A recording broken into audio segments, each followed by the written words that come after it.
Bienvenido, ya comenzó Biblia Fácil. Qué bueno es que puedas estar allí del otro lado de esta pantalla que nos divide, pero estamos juntos con el único propósito de poder comprender aquellas verdades que Dios nos dejó en su palabra. Esta revelación es tan importante para nuestra vida y qué bueno es que juntos estemos comprendiendo el amor de Dios y el plan de salvación que Dios ya lo planificó, lo estructuró allá en la eternidad. A través del santuario, que es la temática de esta temporada, estamos comprendiendo paso a paso, detalle a detalle, cómo en el itinerario de Dios se cumplieron todas las cosas que Él nos reveló mediante su palabra. Una vez más, bienvenido, un grande abrazo para ti y toda tu familia que seguramente están disfrutando allí de otras actividades, más hacen una pausa para poder estar allí sentados o en el lugar donde estén para poder juntos estudiar la Biblia. Esto es aquello que vale la pena. ¿Cuántas veces desperdiciamos tiempo en otras cosas? A sentarse con Biblia en mano, disposición en el corazón, para poder comprender lo que Dios tiene para nosotros, no solo vale la pena, vale la vida. Una vez más, bienvenido. Y ya sabes que en esta temporada estoy aquí con 6 amigos de diferentes países estudiando este fascinante tema, esta temporada especial sobre Biblia Fácil, el camino de Dios.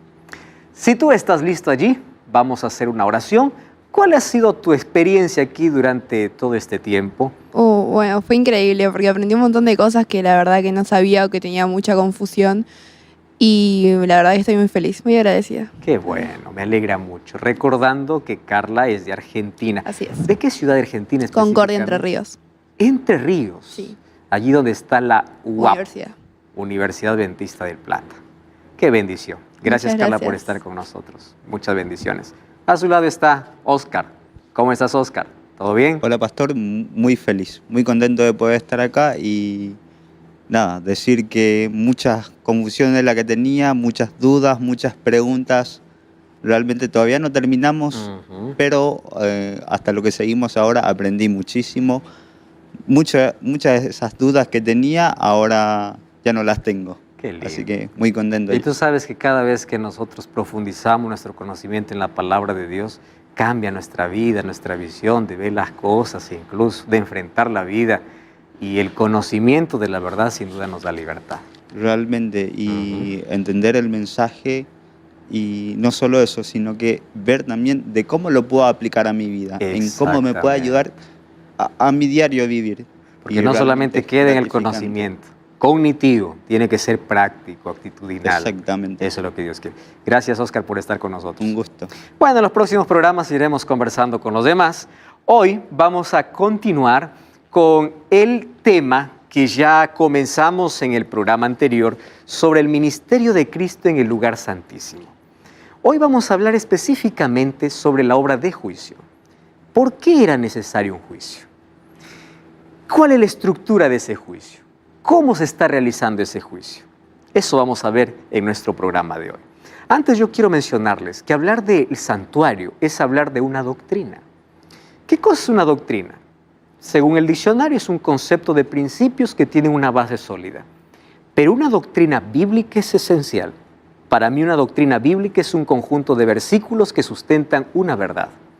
Por eso es que cada doctrina que nosotros conocemos debe estar sustentado no en un texto, sino en un todo de la Biblia.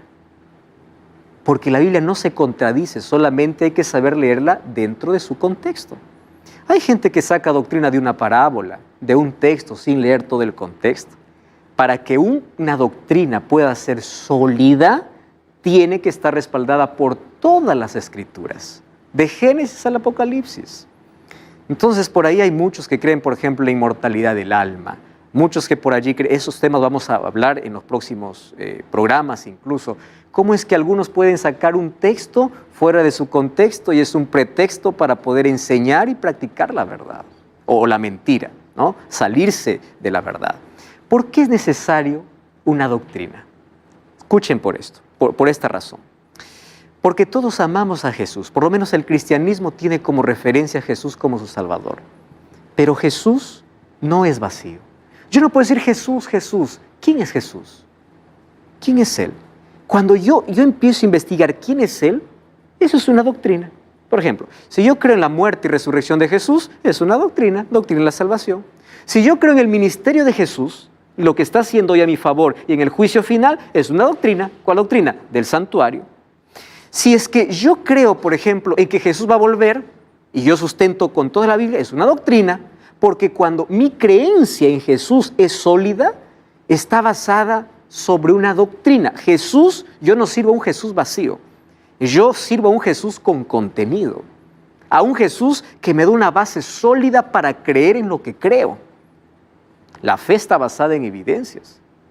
Escuchen una cosa, pero hay muchos que predican una doctrina sin Cristo, y eso es peligroso, porque una doctrina presentada sin Cristo hiere, ofende.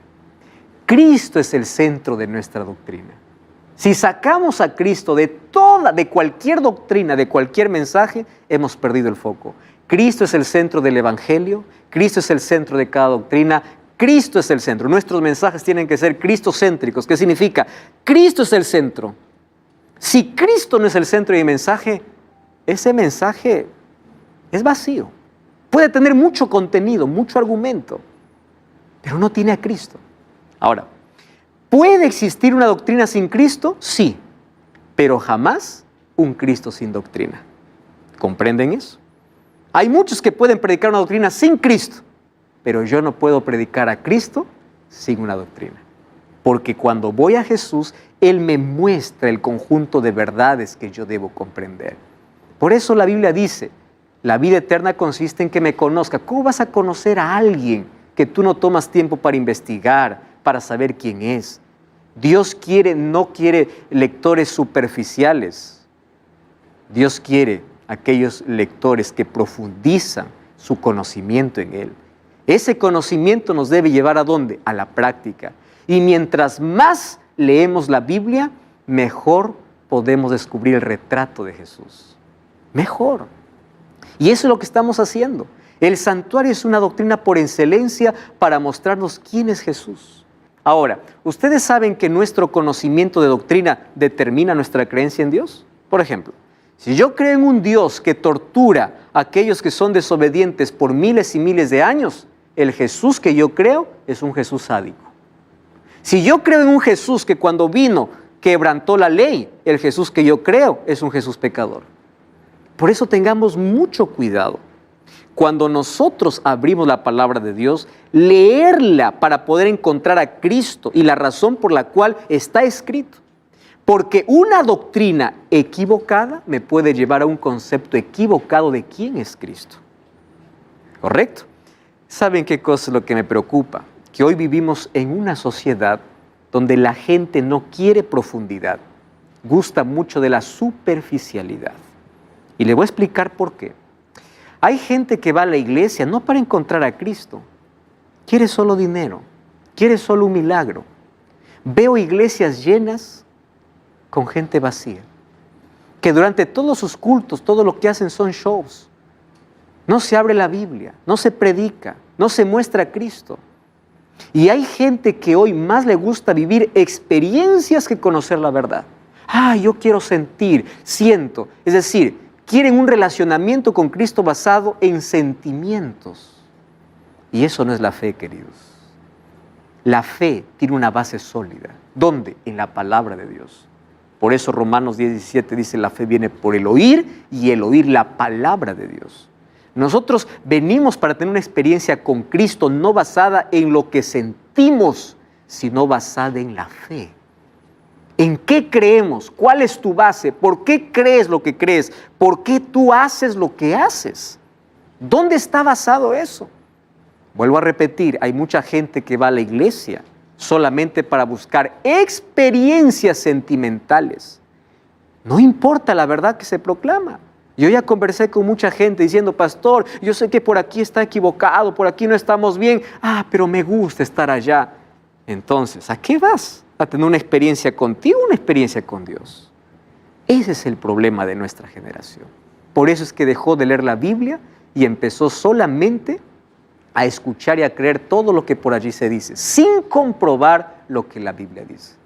Este programa incentiva a las personas a abrir la Biblia, leer la Biblia, Que nuestros argumentos sean basados en la Biblia. No en lo que yo creo, la iglesia cree, porque la placa de una iglesia no salva. La palabra de Dios trae a Cristo y debemos conocerlo en su esplendor.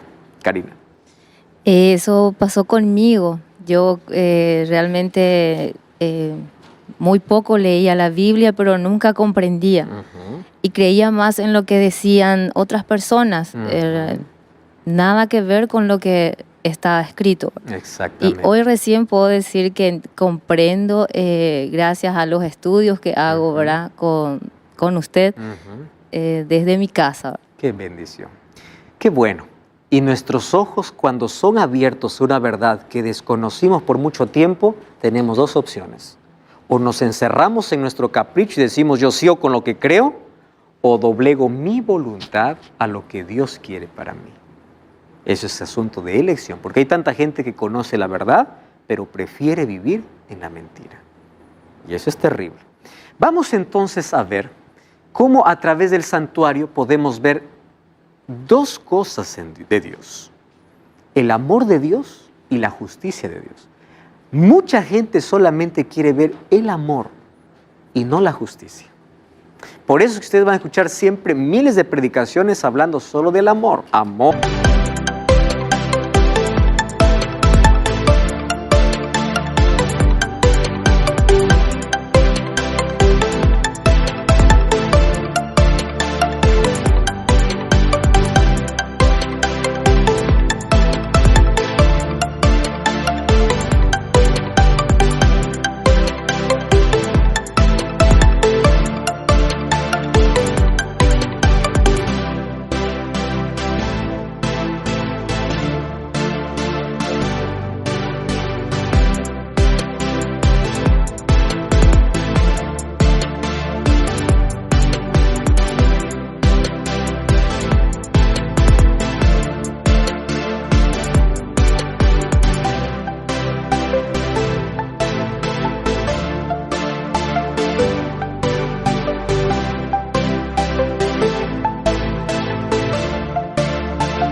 Amor, amor, amor. Y por supuesto que su justicia está basada en el amor. Sin embargo, si solamente vemos a ese Dios de amor, cuando veamos a ese Dios justo, para muchos le va a ser sorprendido. ¿Pero por qué Dios hace eso? Es que Dios es amor y es justicia. Y Él siempre ha sido así. Y la Biblia presenta a ese Dios completo. Y tenemos que ver esos dos lados. ¿Dónde lo vemos? En el santuario. Hoy vamos a ver, a partir de hoy, la justicia de Dios. Hasta aquí hemos visto el amor, el sacrificio. Jesús entró al atrio, Jesús entró al lugar santo. Y cuando esté en el lugar santísimo, se realiza una obra de juicio. ¿Para qué? Para hacer justicia. Por eso mucha gente cuando mira a Cristo solamente se queda en el atrio. ¿Dónde se queda? En el Calvario. Pero ya no entra al lugar santo. Ya no entra al lugar santísimo. No comprenden el ministerio completo de Cristo. Laura. Que también tenemos que ver que muchas veces decimos no, porque en la Biblia dice que no puedes hacer esto y no puedes hacer esto. ¿Y por qué no podemos hacer eso? Porque justamente Dios es de amor y busca lo mejor para nosotros. Que te digan que no puedes hacer algo aunque te guste o aunque no sea lo mejor, es por eso, porque no es lo mejor. Yo creo que los padres entienden mejor esto. O los niños nunca entendemos cuando un papá dice no. Solo cuando somos adultos decimos, tenía razón, ¿no? En la vida comprendemos eso. Muy bien. 3 fases del ministerio de Cristo son reveladas en el santuario. ¿Recuerdan ustedes? No se olvide. Sacrificio sustitutivo, que es lo que ocurrió en el atrio. Sacrificio de Jesús. Mediación sacerdotal, ¿dónde ocurrió? Allí en el lugar santo y lugar santísimo. Y juicio final, ¿dónde va a ocurrir? ¿O dónde está ocurriendo? En el lugar santísimo. Entonces, el santuario nos ayuda a ver completo el ministerio de Cristo, la obra de salvación, su amor y su justicia, que las dos van siempre de la mano. Entonces, amigos, voy a hacer un breve resumen de lo que en el programa anterior ya vinimos hablando. Daniel 8:14 es la matemática divina, ¿no? Y es el plan que Dios mostró para el profeta Daniel en el siglo VI antes de Cristo, que en el cielo el santuario tenía que ser purificado así como se purificaba aquí en la tierra, solo que en el cielo la purificación es diferente. En la tierra era necesaria siempre la muerte de un macho cabrío. Dice Hebreos 9:23 que Cristo, cuando entró al santuario, no más va a necesitar de más sacrificios, porque su sacrificio es único. Y Hebreos 9:23 dice que es necesario también que en el cielo las cosas celestiales sean purificadas, no porque el cielo está contaminado por pecado. ¿Qué cosa contaminaba el santuario? Los registros. El santuario terrenal era contaminado por la sangre que ingresaba al santuario, solo que esa sangre estaba contaminada porque aquí, antes de ser sacrificado el animal, el pecador colocaba su mano sobre el animal, confesaba sus pecados y él transfería sus pecados. Por eso era necesaria la limpieza. En el cielo es necesaria una limpieza. ¿De qué? De los registros de pecado. Por eso ingresó ¿quién? Jesucristo en su nueva fase. ¿Cuándo ocurrió?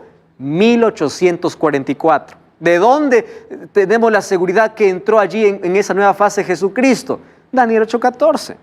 Hasta 2300 tardes y mañanas el santuario será purificado. ¿Qué santuario? ¿Terrenal? Ya no, porque el santuario terrenal fue destruido en el año 70.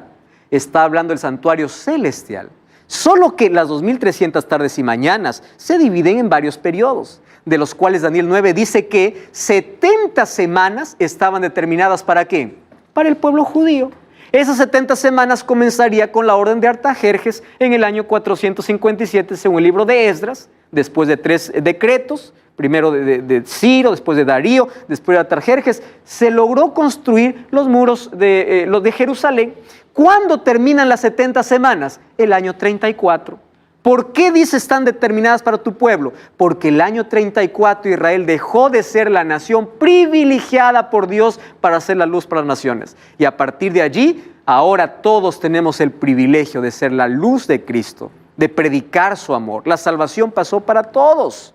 No solamente era para un pueblo elegido, como ocurre ahí en el Antiguo Testamento. Ahora, presten atención. Estas 70 semanas, ¿a cuánto equivale? Una semana tiene 7 días. 70 por 7, 490. Y en la profecía, un día equivale a un año. Muy bien. Significa que 70 semanas son 490 años. Esos 490 años están divididos en ¿cuántos periodos? En 3 periodos. Daniel 9, 25 al 27 dice, primero habrá 7 semanas. 7 semanas equivale a 49 años. Esos 49 años significa que terminaría de construirse los muros de Jerusalén. Y después habrá, dice, 62 semanas. ¿Para qué 62 semanas? Para que el Mesías sea ungido.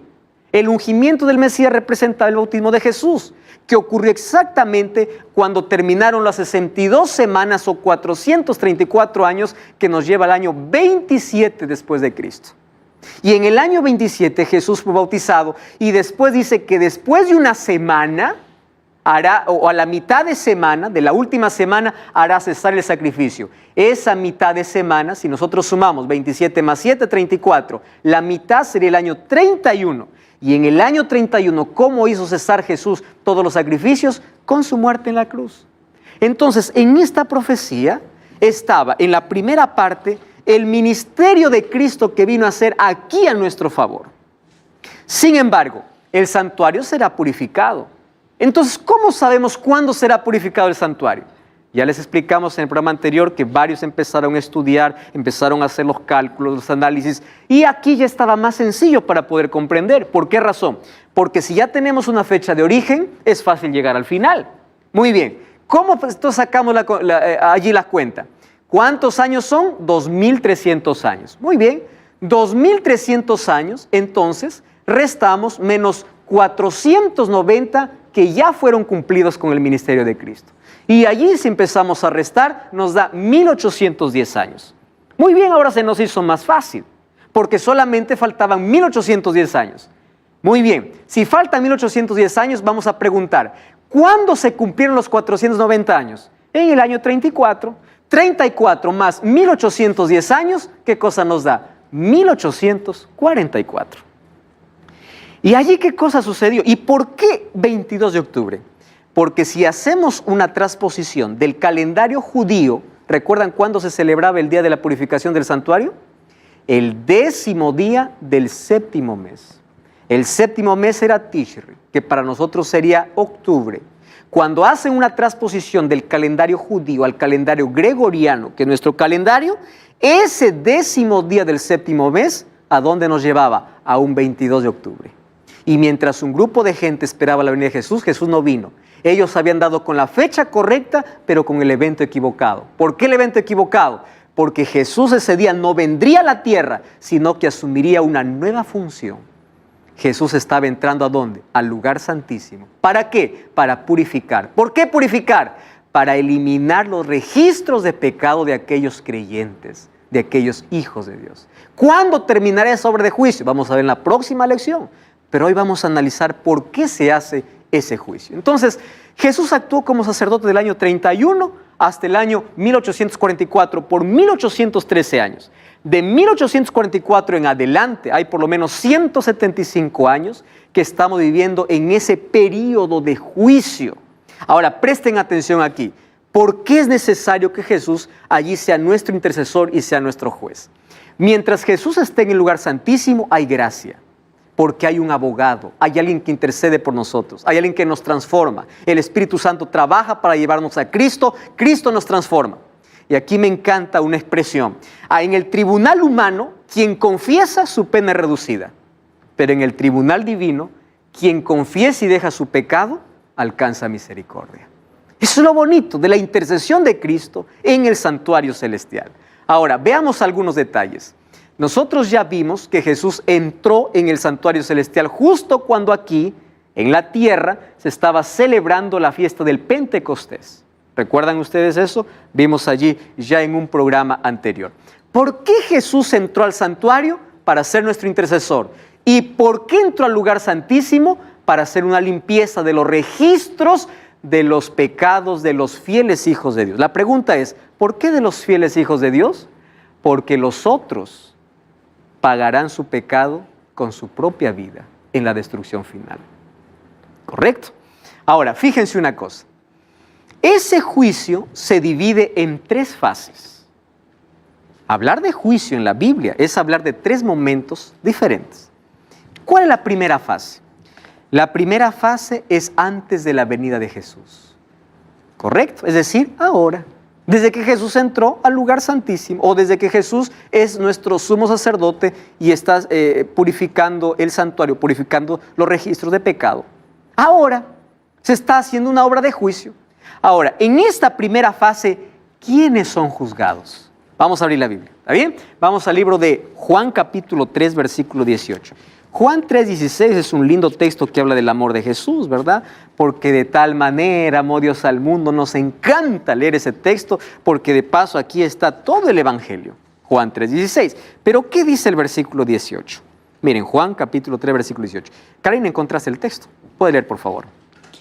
El que cree en él no es condenado, pero el que no cree ya está condenado, porque no creyó en el nombre del único Hijo de Dios. Muy bien. Presten atención a lo que está diciendo la Biblia. El que cree no es condenado.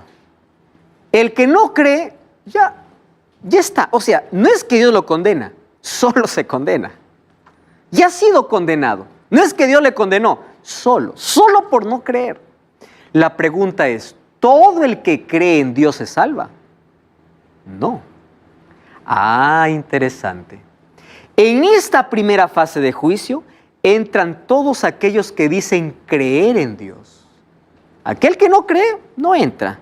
¿Por qué? Porque él ya eligió su camino. Aquellos que dicen creer en Dios entran a un juicio. ¿Para qué? Para ver si realmente creen en Dios. Karina. ¿Qué pasa, pastor, con las personas que creen en último momento así de...? Sabes, hablar de asunto de salvación es un asunto extraordinario. Dios conoce el corazón y la intención de toda persona. Si hay personas que en el último momento de su vida se arrepintieron de todo corazón y se aferraron a Cristo, puede repetirse la situación del ladrón en la cruz, que en su último minuto dijo, acuérdate de mí, y Dios le prometió, tú estarás conmigo. Entonces, hay salvación para todos. La salvación consiste en creer de todo corazón. Sin embargo, nadie sabe en qué circunstancias va a morir, cuándo va a morir. Y aquella persona que posterga su decisión y dice, yo me arrepiento antes de morir, está jugando con lo único que tiene en su vida, su elección para ser salvo. Nadie sabe. Yo conversé con varias personas que estuvieron al filo de la muerte y dice, lo único que te acuerdas allí no es de nada. Tu mente solamente se va. Algunos me dicen, tu mente está en blanco. Otro dice, lo único que te acuerdas es lo más bonito que viste en tu vida o de tu familia. Pocos dicen, me acuerdo de Dios. Uno se acuerda de Dios en un momento de desesperación, pero cuando todavía tiene otras situaciones. Más cuando estás al borde, muy pocos tienen todavía esa oportunidad para poder confesar y arrepentirse de todo corazón. Por eso en la Biblia, cuando se habla de salvación, dice, hoy es el día, no existe el mañana. ¿Por qué no existe el mañana? Porque el mañana es incierto para el ser humano. Hoy es el día de salvación. Ahora, miren, dice que el que no cree ya ha sido condenado. ¿Quiénes son juzgados? Los que creen. Todo aquel que dice que cree es juzgado. Muy bien. Primera de Pedro 4:17 dice que es necesario que el juicio... Vamos a leer ese texto porque es interesante. Primera de Pedro, capítulo 4, versículo 17. Vamos al Nuevo Testamento, está casi en los últimos libros de la Biblia. Voy a leer el texto. Dice así, es tiempo de que el juicio comience por la casa de Dios. ¿Quién fue la casa de Dios? Los creyentes. Y si primero comienza por nosotros, ¿cuál será el fin de aquellos que no obedecen el Evangelio? ¿Por dónde comienza el juicio? Por aquellos que dicen ser creyentes. No cambies el canal. Ahora vamos a analizar más detalles sobre cómo se realiza este juicio. Ya regresamos. Esto es Biblia Fácil. Estamos de regreso, esto es Biblia Fácil y ya sabes que en cada programa estamos ofreciendo este maravilloso material. En mis manos yo tengo un DVD, Santuario, el Camino de Dios. Todo lo que tienes que hacer para obtener este DVD es enviarnos ahora mismo un mensaje a este número de WhatsApp, más 5512 98 100 14 60. Escríbenos ahora mismo, es totalmente gratis y llegará hasta tus manos para que tú puedas seguir profundizando tu conocimiento sobre el santuario a la luz de la palabra de Dios. Estamos hablando de cómo inició ese juicio en el cielo y quiénes entran en esta primera fase. Dijimos que el juicio tiene 3 fases. ¿Cómo se...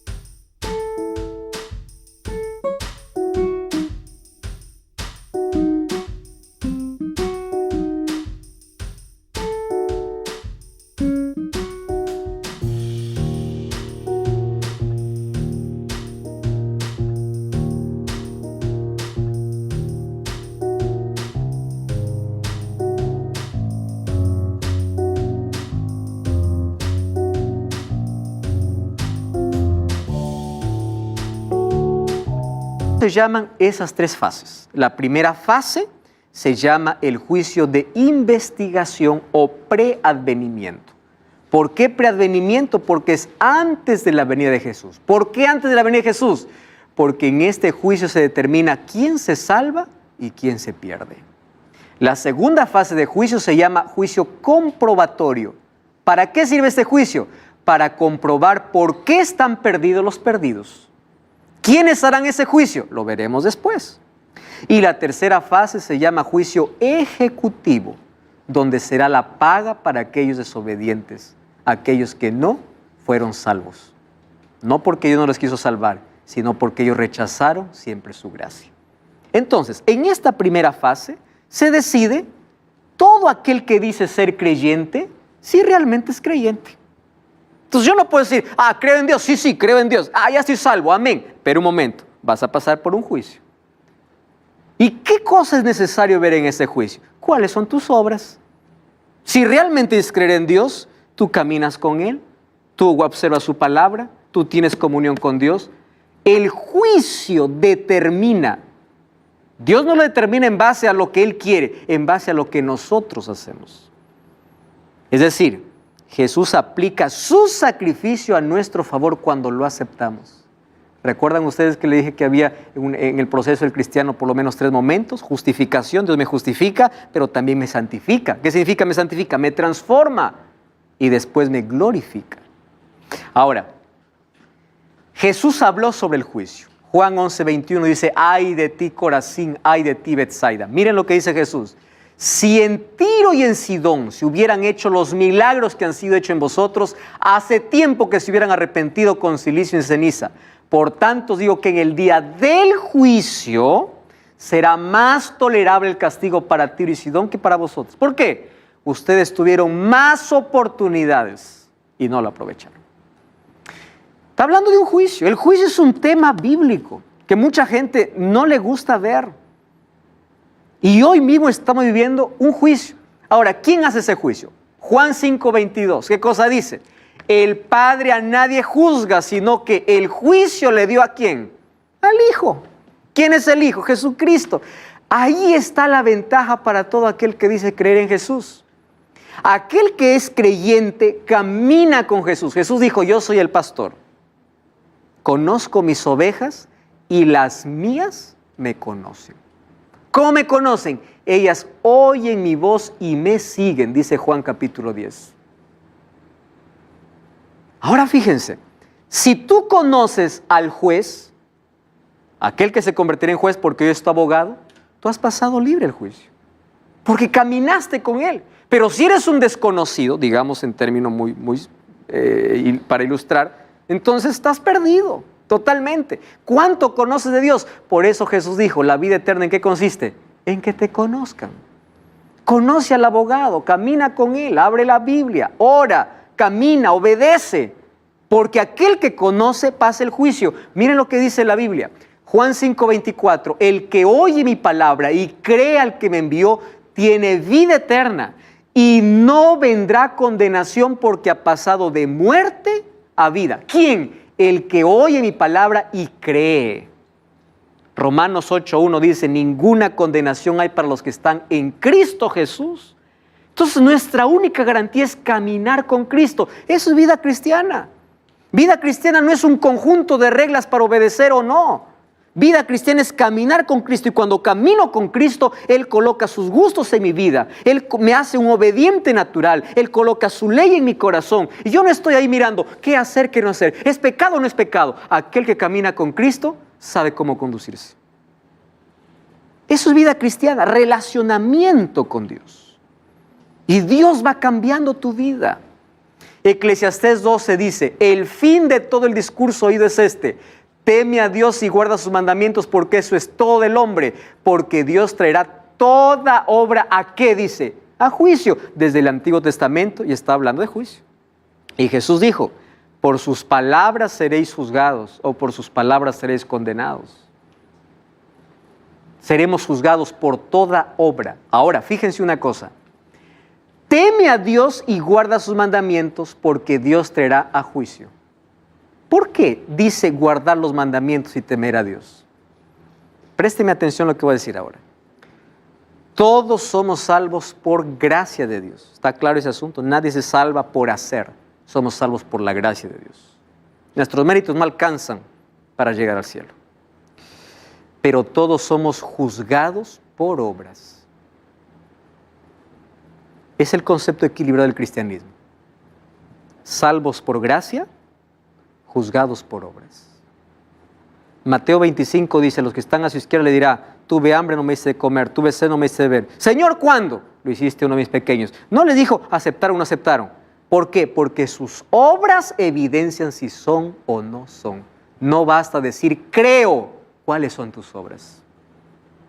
¿Es la evidencia? Ahora, las obras no salvan. ¿Qué cosas son las obras? La evidencia de un relacionamiento con Dios. 2 Corintios 5:10 dice así, que todos seremos juzgados. Abran la Biblia allí, miren lo que dice el apóstol Pablo. Todos entraremos a ese juicio. No hay excepción, solo que en diferentes momentos. ¿Correcto? En la primera parte, ¿quién entra? Aquellos que dicen creer en Dios. Allí dice necesario que todos nosotros comparezcamos ante el tribunal de Cristo para que cada uno reciba según lo que ha hecho mientras estaba en el cuerpo. Cuando dice mientras estaba en el cuerpo, está hablando mientras estaba en esta vida, sea bueno o malo. Para recibir la recompensa es necesario un juicio. Ahora, en este juicio hay algunos elementos. Primero, ¿por qué es necesario un juicio? Para poder dar respuestas claras ante el universo sobre la justicia de Dios.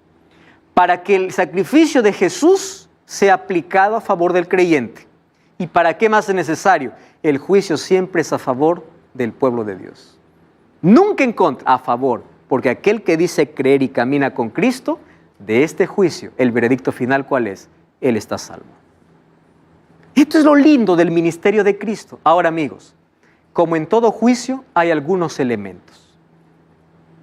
¿Quién es el juez? Aquel que hoy es nuestro abogado. ¿Qué cosa decía Juan 5:22? Un texto que ya leímos. El Padre nadie juzga, sino todo juicio, ¿a quién le dio? Al Hijo. ¿Quién es nuestro abogado?